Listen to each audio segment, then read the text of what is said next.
پھر ہمیں ایک جو اللہ تبارک و تعالیٰ نے توفیق دی وہ یہ کہ شروع سے ہی رجحان طالب علمی کے زمانے سے ہی فلسفہ کی طرف تھا. اچھا جب فلسفہ میں نے نہیں پڑھا تھا تو بھی رجحان یہی تھا, مجھے فلسفی باتیں زیادہ اچھی لگتی تھیں. صحیح.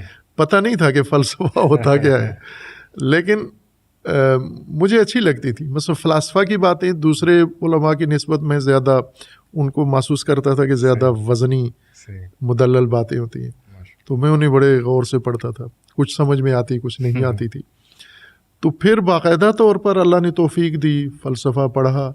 فلسفہ انسان کا ذہن کھول دیتا ہے, چونکہ فلسفہ واحد علم ہے, دو علم ہیں جو آپ کی یہ ذہنیت بناتے ہیں. ایک ریاضی ہے, میتھ, اور ایک فلسفہ جو آپ کو دلیل کا پابند کر دیتے ہیں کہ صرف دلیل کے پیچھے چلو, بس لکیر کے پیچھے نہیں چلنا. فلسفے کی کوئی لکیر نہیں ہوتی, ریاضی کی بھی لکیر نہیں ہے, دلیل ہے.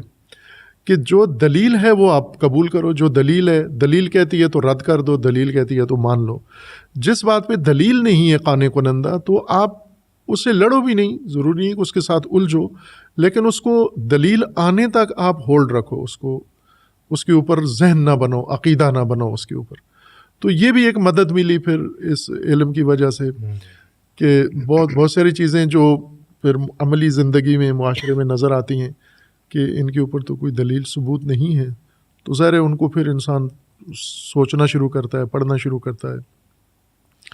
تو یہ یعنی ایک فرق اس طرح سے تدریجاً پیش آیا. اور اس میں زیادہ جو جس فکر نے ہمیں متاثر کیا اور جس سے وابستگی میں اللہ کا ایک نعمت لطف سمجھتا ہوں, امام خمینی رحمۃ اللہ علیہ کی فکر سے وابستگی نے زیادہ آگاہی دی ہمیں.